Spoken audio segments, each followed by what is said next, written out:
بہت سارے تو تراوی اس لیے نہیں پڑھتے جی ہم نے 5 روزہ تراوی پڑھ لی ہے، بس اس میں قرآن سن لیا ہے۔ ارے بھائی 5 روزہ پڑھ بھی لی ہے تو پورے مہینے کی تراوی کس نے تم پر معاف کی ہے؟ 2 چیزیں سنت موقدہ تھیں، ایک جو جماعت مستحبہ ہوتی ہے، جو باقاعدہ امام مقرر ہوتا ہے، اس میں ایک قرآن ختم کرنا، یہ سنت موقدہ ہے، اور دوسرا رمضان کی تمام راتوں میں تراوی پڑھنا۔ اگر آپ نے 5 روزہ تراوی پڑھ کر قرآن سن بھی لیا تو رمضان کی تمام راتوں میں جو تراوی پڑھنی تھی وہ مطالبہ کہاں پورا ہوا؟ تو ایک تو وہ لوگ غائب ہو جاتے ہیں، دوسرے سست اعظم ہوتے ہیں کہ پہلے تو ایسے جوش میں آئیں گے پہلی صف کے اندر، لوگ بھی حیرانی سے دیکھتے ہیں یہ ہمارے محلے میں رہتا ہے، یہ پہلے کبھی نظر نہیں آیا، تو بولتا ہے میں پچھلی گلی میں ہی رہتا ہوں، لیکن اجنبی اس لیے ہوں کہ مسجد کی جب آواز آتی ہے تو میں اپنے کان پہ اور تکیہ ڈھک لیتا ہوں، الصلاۃ خیر من النوم سن کر، اتنی توفیق نہیں ہوتی کہ مسجد میں آ جاؤں۔ رمضان میں جوش چڑھا ہے، اب دیکھیں کیا پہاڑ توڑتا ہوں، تو پھر وہ کچھ دن کے لیے مانوس سا بنتا ہے، پھر اجنبی ہو جاتا ہے، پھر آپ ڈھونڈتے رہیں، آپ کی نگاہیں غائب ہو جائے گا۔ 4 روز 5 روز کا جوش ہوتا ہے۔ ہمارے نوجوان 2-3 دن تک ٹک ٹاک سے دور رہتے ہیں، اس کو طلاقیں دینے کی کوشش کرتے ہیں، لیکن رجع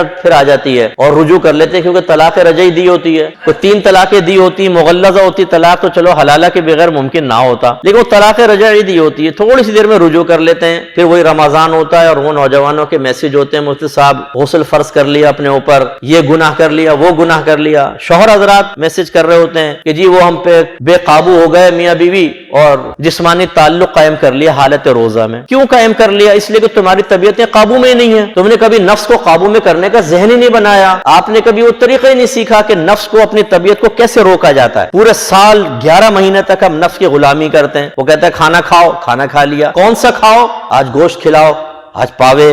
آج سوپ ہونا چاہیے، آج پھلا ہونا چاہیے، آج گرم چائے، کشمیری چائے جی، گرین ٹی، جو کہہ رہا ہوتا ہے فٹافٹ حکم، سرکار حکم فرمائیں آپ اندر سے، اور نہیں تو رتنا نکال کے وہی چھیل کے رتنا کھا لی صاحب، جیم کھا لی، گٹکے، ماوا، اور دبا کے صاحب جو نفس کہہ رہا ہے وہ پورے 11 مہینے غلامی کرنے والا 1 مہینے میں حاکم بن جائے گا۔ جیسے ہماری قوم غلام بنی پڑی ہے،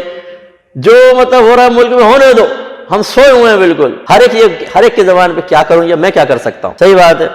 تم صرف ظلم سہ سکتے ہو، مار کھا سکتے ہو، ٹیکس دے سکتے ہو، پس سکتے ہو، ذلیل ہو سکتے ہو،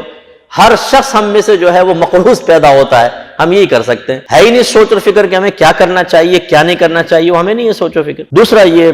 اپنے اخروی معاملات میں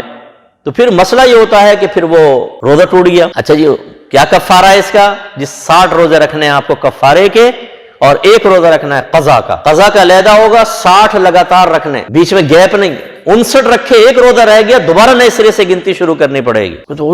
اتنی سخت سزا، تو تم سو رہے تھے پہلے؟ تمہیں نہیں پتا تھا کہ تمہارے مذہب نے کیا تعلیم دی ہے؟ اب تم ایک دم اچانک اپنے مذہب کی تعلیم ہی بڑے اجنبی محسوس ہوئی کہ 60 روزے لگاتار، یہ تو بڑا مشکل ہے، تو مشکلیں تو دور ہو جاتے، وہ آسان کام چھوڑ دیتے، تمہیں تو وہ مشکل لگا اس سے بچنا، تو پھر یہ تو بدرجہ والا مشکل لگے گا، اب تو کوئی رعایت نہیں مل سکتی۔ تو کہتے ہیں ہم کھانا کھلا دیتے ہیں، پیسہ دے دیتے ہیں، لیکن اس کے روزے کے کفارے میں ترتیب اللہ نے ایسے رکھی ہے کہ پہلے روزے ہی رکھنے پڑیں گے، اس میں نہیں ہو سکتا یہ کر لو یہ کر لو، قسم کے کفارے میں ہو سکتا ہے، اس میں رعایت دی ہے، لیکن زہار کا کفارہ یا روزے کا کفارہ اس میں پہلے 60 روزے رکھنے ہیں، جب آپ کو صحت حاصل ہے تو آپ کو رکھنے ہی پڑیں گے، اس میں آپ یہ نہیں کر سکتے